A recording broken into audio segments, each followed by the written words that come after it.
Renters are really taking it on the chin as well.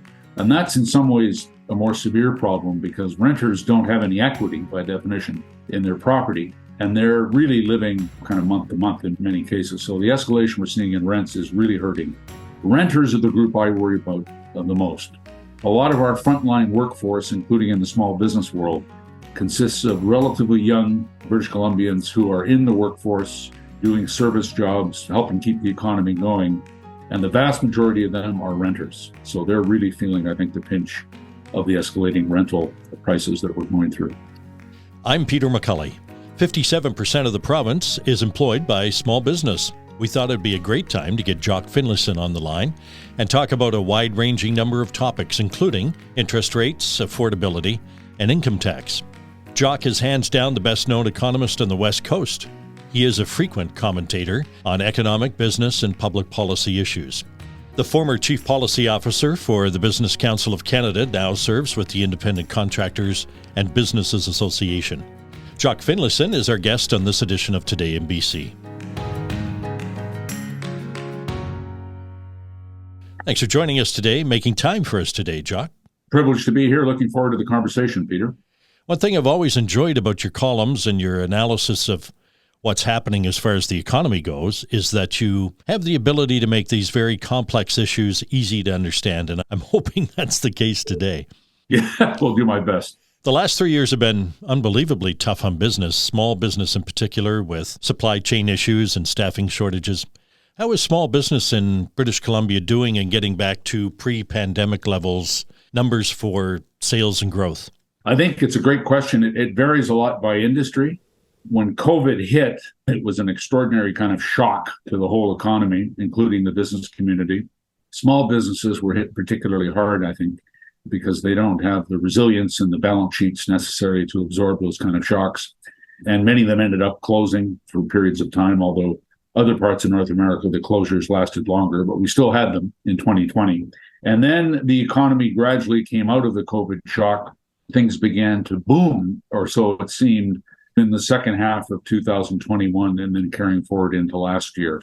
And that was before interest rates had started to really escalate. So there was a brief window there where I think times were pretty good. And the small business confidence surveys that are run by the Canadian Federation of Independent Business captured a sort of improvement in the sentiment of entrepreneurs and small business operators. That has really begun to deteriorate in the past sort of 6 to 12 months. It's deteriorating in tandem with an actual significant decline in economic growth as well, both in Canada and here in British Columbia. I think it's a pretty challenging environment right now, even for companies that have got back to their pre-COVID levels of revenue and sort of customer traffic through their businesses. They're looking at a much higher cost structure. So profit margins in a lot of industries have been compressed, not everywhere, but certainly in a lot of the small business sectors. We've got labor supply challenges like we've never experienced before, even though the economy has slowed. There's a huge amount of uncertainty out there, much of it external to Canada. Obviously, you have war in Europe, turmoil in the Middle East, uncertainty about the U.S. economy. China, very worrisome data coming out of China. So all these things impinge on our small economy here in British Columbia, and that in turn filters down and creates, I think, a pretty complicated environment for a lot of our entrepreneurs. Is that why the provincial government has downgraded their prediction of the growth of the economy by about half? It's not just them. All private sector forecasters are doing the same.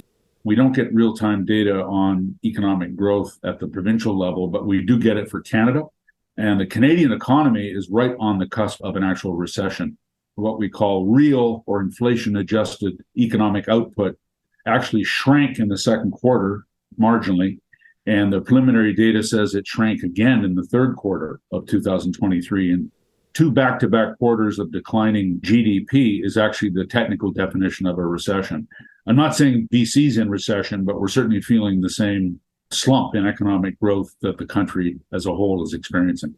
If you're in small business and looking to borrow money and have a line of credit, what has been happening with interest rates and inflation the last couple of years?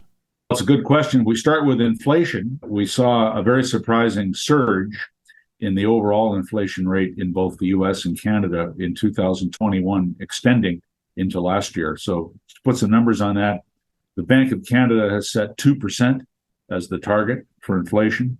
We generally met that for 2 decades up until the COVID shock.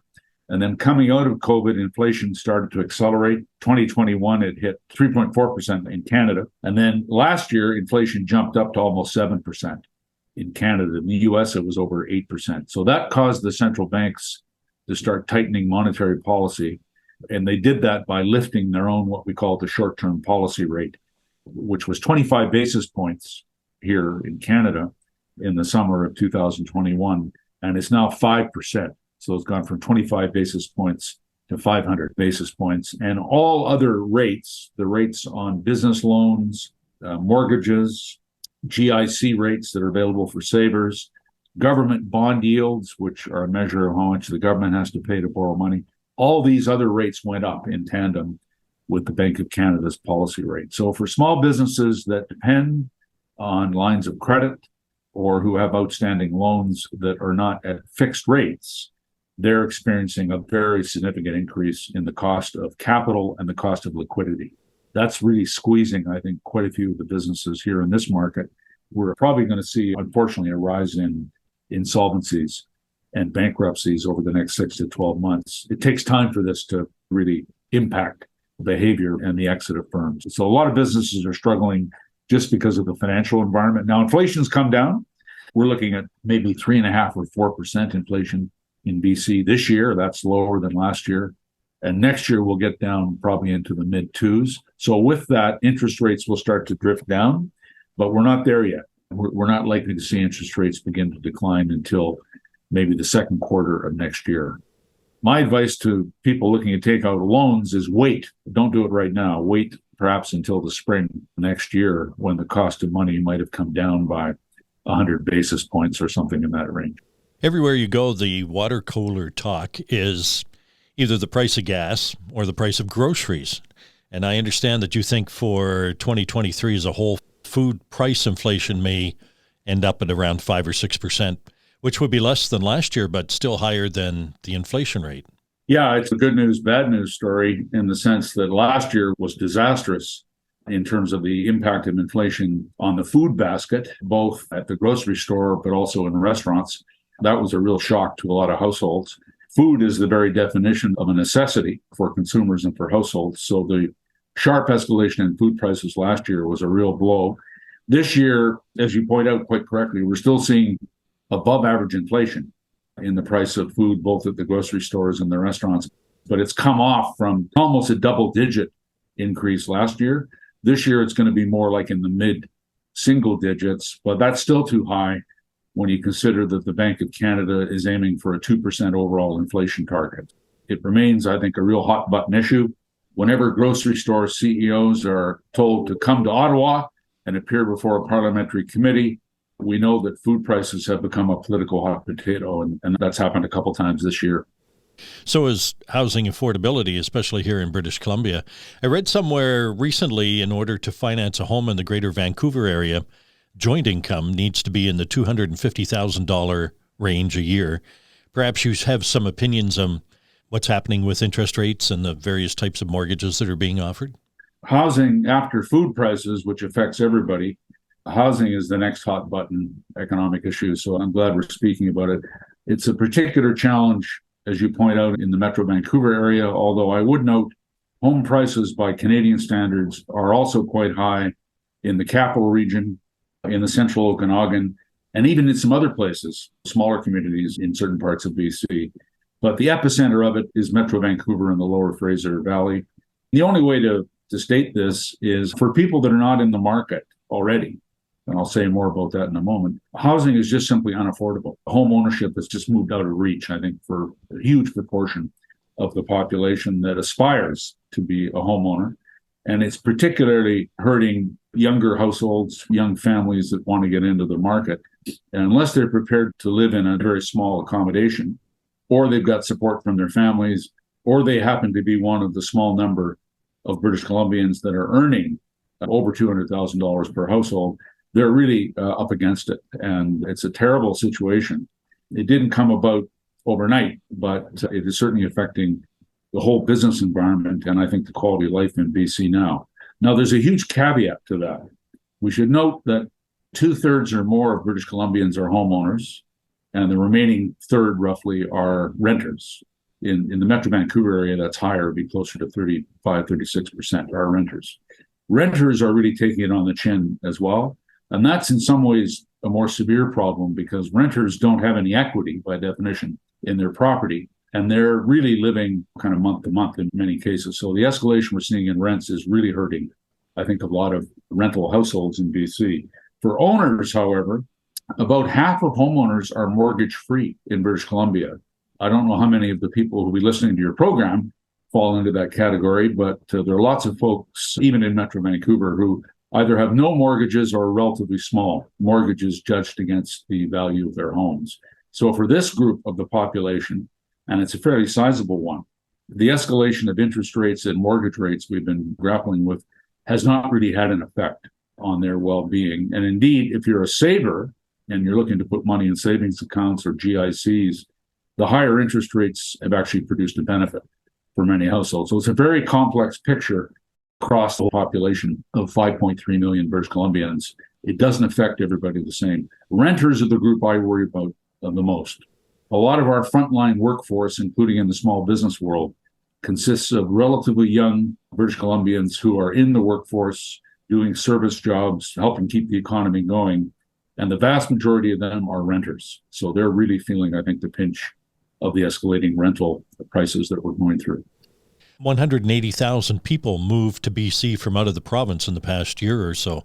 Is that what's driving the inventory numbers down so that the rents are being driven up? Oh, yeah. The demographic growth we're experiencing is absolutely jaw-dropping. That's true for Canada, but it's also true for British Columbia. We're looking at 3% population growth rates. For a mature, advanced economy jurisdiction like BC or Canada, to be growing by 2.5% or 3% every year in population is quite extraordinary. We just don't see that in Europe. We don't see it in most of the US. We certainly don't see it in Japan. We're not seeing it in China and Korea. They both have shrinking populations. So does Italy. But here we are in Canada. We've got this tremendous population growth, overwhelmingly driven by international migration into the country. And that's true in BC as well. And I'm all in favor of immigration. The country was built on the backs of successive waves of immigrants who've made Canada what it is. But there is an issue of absorptive capacity.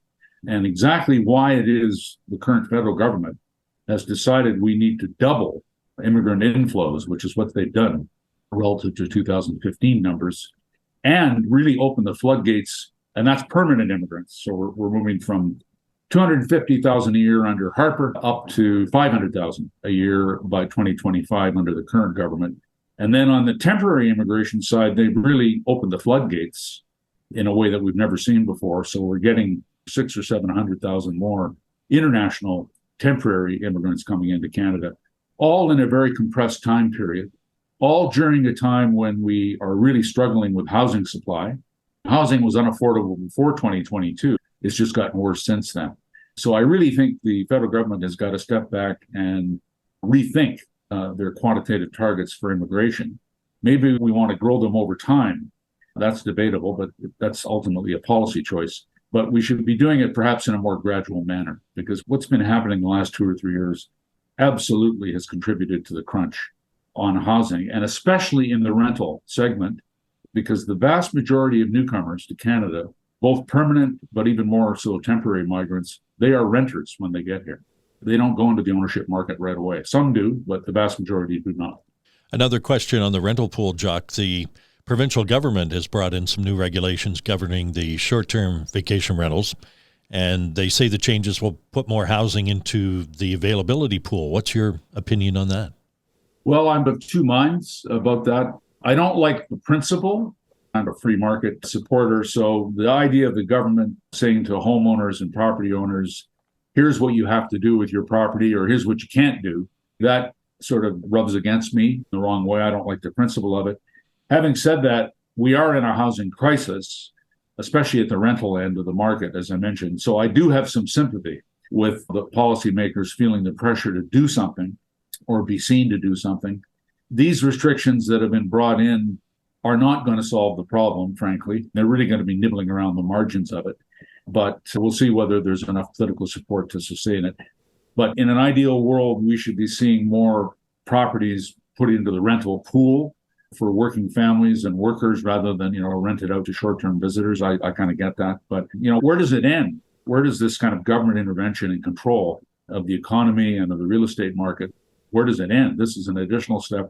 The current government tried to tax their way to affordability from 2018 to 2020 with the speculation and vacancy tax and the additional school tax and the foreign buyers tax and a variety of other things. Without debating the merits of each of those policies, it's quite clear it didn't solve the affordability problem. So the only thing that's going to make a real dent, in my view, on affordability is slower population growth, back to my comment on immigration, but more importantly, increasing housing supply and taking some of the costs out of the development process. That's where we really need to be, I think, putting our effort. And the government is doing some things on that front. Jock, we're seeing more folks in rural areas of the province moving to more urban areas. How does the shift of people within the province affect the economy of the province? Well, it's a very complicated picture. Younger people in Canada, and not just Canada, by the way, right across all the advanced economies, younger people, particularly once they get educated, have been migrating to metropolitan areas for decades.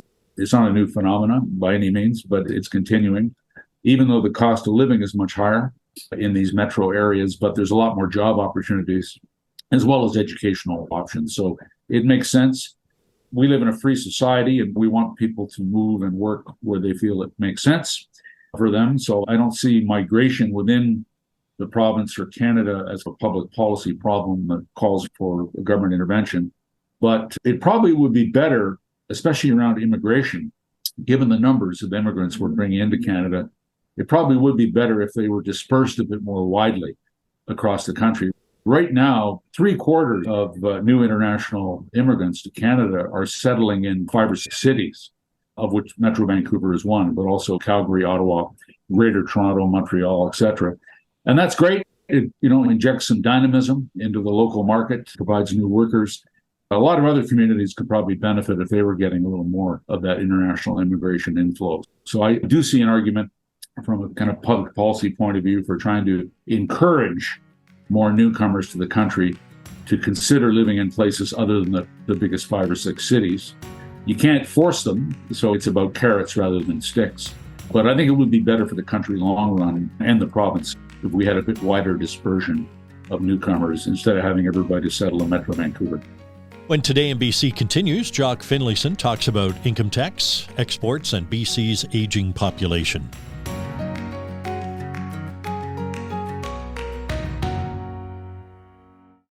From the latest community news to informative, entertaining reads for travelers and the cannabis curious, just visit your local Black Press Media community newspaper website to sign up today.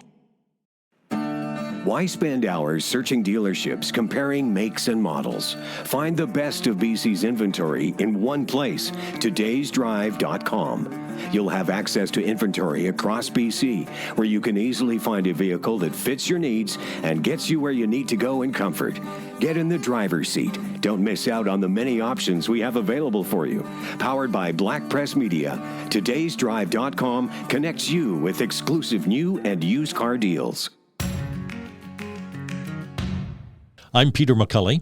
Today in BC is a Black Press Media podcast. Jock, when it comes to exports outside of BC, what are British Columbians exporting? I mean, we all know about wood product exports, but what are some of those other products and where are we exporting to? How do the numbers break down in terms of those resources? Well, it bounces around a little bit from year to year and depending on commodity market cycles. But if we step back and say, look at the last 5 years, we actually had record exports last year at 2022. So that was good. That helped actually to give us some economic growth. About half our merchandise exports go to the US, 55%, something in that range. And most of the rest goes into Asia, primarily China and Japan, but also Korea and Southeast Asia. Our export basket is quite diversified, but natural resources are still at the core of it. Mining and energy is now the biggest piece. Actually, it's eclipsed forestry. That trend is going to accelerate, I think, in the next few years because of the shrinkage of the forest industry, because of the pine beetle and the impact of government policy. The fiber supply is really under downward pressure, as I'm sure a lot of your listeners know. And the pine beetle played a big role in that as well, because it destroyed a fairly large chunk of the commercial forest in the interior of the province. And BC's become a very high-cost, uncompetitive place for a lot of lumber-producing companies. So it's difficult to justify putting capital at work here at the moment. So we're seeing a lot of investment out of BC by our local companies. But still, forestry is number two. It's still 30% or so of our merchandise exports. Energy and mining be closer to 40%. And then agriculture and a diverse array of manufacturing industries would make up the rest of our merchandise exports. We also export services, transportation services, professional services, environmental services, finance, tourism, international tourism. That's an export. If you sell a 2x4 to the US, you get an income flow into British Columbia from the American customer. But if an American family visits Victoria and stays in a hotel and eats in restaurants and spends money, that's an export for us as well. So international tourism is quite an important export for BC. It was eviscerated during COVID, but it has been coming back. So pretty diverse export basket, but I would say natural resources remain foundational.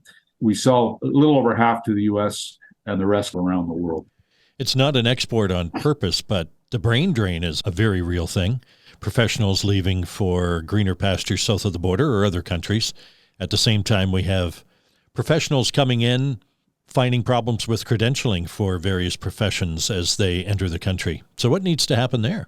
Brain drain is a long-standing Canadian problem. We've almost always been in a position where we lose a certain slice of our most talented and ambitious young kind of adult population. That's really the key. Canadians who get educated in the United States, I'm actually one of them, the vast majority of them stay down there. They don't actually come back to Canada. We lose those kind of skilled workers and professionals once they've gotten a taste of the American market. Some come back, but a lot of them stay. We certainly offset that with high levels of immigration. You're right. So the brain drain, all we can do to stem that, and I actually think the brain drain is going to get worse in the next 5 years. So I do worry about that a bit. We've got to create an economic environment where the opportunities will be here for talented, ambitious people, and then not tax them to death. Our current government in Ottawa, and I would say our government in Victoria, they look at skilled workers as a sort of walking, breathing ATM machine. They're just absolutely kicking the daylights out of highly skilled people in terms of the income tax structure here, especially on employment income. It's a bit different for capital gains and dividends. Those tax rates are noticeably lower. But for earned income, employment income, we're taxing people making $250,000 a year as if they're Bill Gates or Jeff Bezos. In fact, Bill Gates faces a lower tax rate living in Seattle. He faces a lower marginal tax rate than a successful engineer working in Vancouver who's making, say, $250,000 or $300,000 a year. So I really think it's out of whack. So creating an economy, an economic environment that will afford skilled people lots of opportunities to invest and grow and build their careers, and then maybe having a little friendlier tax climate for talent would help, I think, to deal with the risk of brain drain. On the foreign credential side, you're absolutely right. The government of Canada has decided that immigration is going to be the key to economic growth and labor force growth in Canada. Whether that's the right choice or not, we could debate, but it's their call. It's therefore imperative that we select immigrants who are going to have a high chance of succeeding here and that we give them every opportunity to do so. Unfortunately, the history in Canada is that we welcome a lot of newcomers, but we don't make it very easy for them to apply their skills and talents here, especially in various regulated professions and occupations. And so we need to break down those barriers. I'll give the BC government some credit here. Premier Eby announced last month some measures to really bring the hammer down on occupational licensing bodies to reduce the barriers that they've put in place that make it much harder for newcomers to practice their occupation or profession here. For example, requiring that you have Canadian work experience. Talk about a catch-22. By definition, an international migrant coming here who wasn't already in Canada isn't going to have Canadian work experience, whether they're a nurse or an architect or an electrician or whatever. So we need to be smart, I think, about how we apply these requirements. and try and minimize the barriers rather than creating just endless amounts of red tape and bureaucracy. So governments are starting to act on that, including BC, and I think in the next few years, it's going to get easier for educated newcomers to find their way in our labor market. I certainly hope so, because we need that. You talked about federal and provincial income tax and high levels.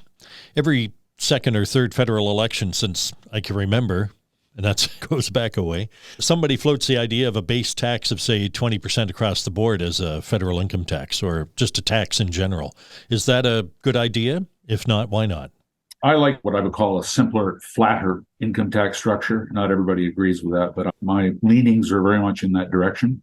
I don't think I just have one rate. I could see a 15 or 20% federal income tax rate that starts at maybe $30,000 or $40,000 a year of income. People below that, you could exempt from any income tax. And then at the very high end, maybe $300,000 or $400,000 a year, I could see that you'd have a second kind of rate, lower than what we do now, but higher than the base rate. I think in Canada, there'd be a lot of political reluctance to have a pure flat tax rate that would apply at an income of 50,000, but also 50 million. So I could see maybe two different rates, and then I'd get rid of a lot of the other measures that are in the income tax system. I remember when my father passed away, I went through his papers. I found an income tax form that he had filed in like 1950 or something, before I was born, and it was 2 pages long. He was able to fill it out and file it himself. He didn't have to use an accountant or a financial advisor. And it was so much simpler than the horrific mess that we have created over the last several decades, with just layers and layers of special provisions and deductions and very complex rules that create lots of work for accountants, but they don't necessarily do much for our economy. So I'd like to see not just lower income taxes, but a simpler structure that would create less work for accountants and allow more people to do their own taxes simply, and maybe pay a little less than they are today. Seniors now make up about 1/5 of the population of British Columbia, which will likely be 25% in the next 15 to 20 years. I could see that businesses built around an aging population would be well positioned to take advantage of that. But how does the province handle the cost of taking care of the aging population? There's an elephant in the room type question that I know keeps a lot of government officials up at night. They don't like to talk about it publicly very much because it's an awkward subject and there's no simple answer to it. But it's hard to believe we can sustain the current mix of pension and health programs and how we fund them, given the demographic trend that you pointed out. We are not in a society where the government can look after everybody. People have to be, as many of your listeners I'm sure will agree, people do need to plan for their own retirement, make the savings, make the investment choices that will put them, if they possibly can. Not everybody can, but those who can need to. And we need to have incentives in place that encourage people to save for retirement. We have those in Canada. We've done a decent job of that. The Trudeau government and the provinces have expanded the Canada Pension Plan. So in the future, people will get more from CPP than the current recipients are. In other words, they'll get a larger share of the average industrial wage. It's going to go up from a quarter to a third, I think, in the next several years. I've got mixed views on that, but that will help fund retirement. The big one, though, is healthcare. And it's very clear to me that the demand for healthcare in our public system vastly exceeds the supply. This is particularly true today, but it's been true, I think, for quite a long period of time. And we have a system at the moment here in BC where the government doesn't want people to have the option to spend their own after-tax dollars looking after their own health care. I find that very curious because it's crystal clear that the public system just isn't working for a large number of people in BC. And politicians in Victoria will stand up and say they're going to make it better. But I have to confess, I'm skeptical on that. Sure, they want to make it better, but I'm not sure they have the capacity to do so. I think we really need to be looking at, and this is a personal opinion, this is not a view shared by my employers, either present or previous, but I think Canada should be looking at European countries, not the US, but at various European countries that allow a lot more flexibility in the provision and funding of healthcare. They have a basic system available for everybody, so universal access, but they do allow people to spend money on their own healthcare if they want to do so. and get access to specialized services. We've decided here we're not going to do that, but I really question whether that's sustainable long term. Well, let's talk about a sector of the industry that is growing. It seems in leaps and bounds. Everywhere I look, I see more and more electric vehicles on the road. Charging stations, we've got smart houses being built now. You can control them off your phone. The move to electrification is moving forward. Are we positioned for that growth in British Columbia? I think we're in pretty good shape. I agree with you, electrification, if there's going to be a push to reduce greenhouse gas emissions, to deal with climate change in a major way, as opposed to at the margin, the only way we're going to get there is through a big push for electrification of the whole energy system. Even though we have BC Hydro and we actually have relatively low cost electricity in BC compared to many jurisdictions, but electricity is only about a fifth of all the energy that we consume, because electricity is essentially used for limited purposes today of baseboard heating and providing lighting and basic power for homes and businesses, but it doesn't meet a lot of the other needs for energy in the industrial sector, for transportation. A lot of the heating of buildings comes from fossil fuels, et cetera. If we're going to replace fossil fuels in, say, the transportation sector, it's going to come about through penetration of electric vehicles. And we're seeing that trend worldwide, including here in Canada. And the BC government just announced an acceleration of their mandate for requiring all new vehicles that are sold in the province to be electric or hybrid. They've moved the date up for that rule to come into effect. The question, though, I think, is can the industry supply enough electric vehicles? There's pretty long waits now to get them. Secondly, how much do they cost? Not to operate, but to purchase. The thing about electric vehicles is it's typically going to be cheaper to run once you've got it, because you don't have to fill your tank and deal with the complexities of the internal combustion engine for maintenance and repair. But there's a higher sticker price, quite a bit higher sticker price at the point of purchase, even with government subsidies thrown into the mix. So we're seeing actually demand for EVs is trailing off a bit from the projections that the auto producers had a year or two ago. And we're seeing some announcements coming out of the big three, but also BMW and others, that they're ratcheting back their planned production of electric vehicles because they don't think the demand is going to be there. So in the long run, that's where we're going to go. But whether these politically manufactured targets for electric vehicle take-up and penetration are achievable, I think is quite debatable. In the long run, we're going to electrify transportation, but not necessarily on the timeframes that have been set by politicians. I'd like to thank Jock Finlayson for being our guest on this edition of Today in BC. If you have suggestions or comments, send a voice message to podcast@blackpress.ca. You may be part of our podcast mailbag segment. You'll find Today in BC podcasts on iTunes, Spotify, Amazon, iHeart, YouTube, and Google Podcasts.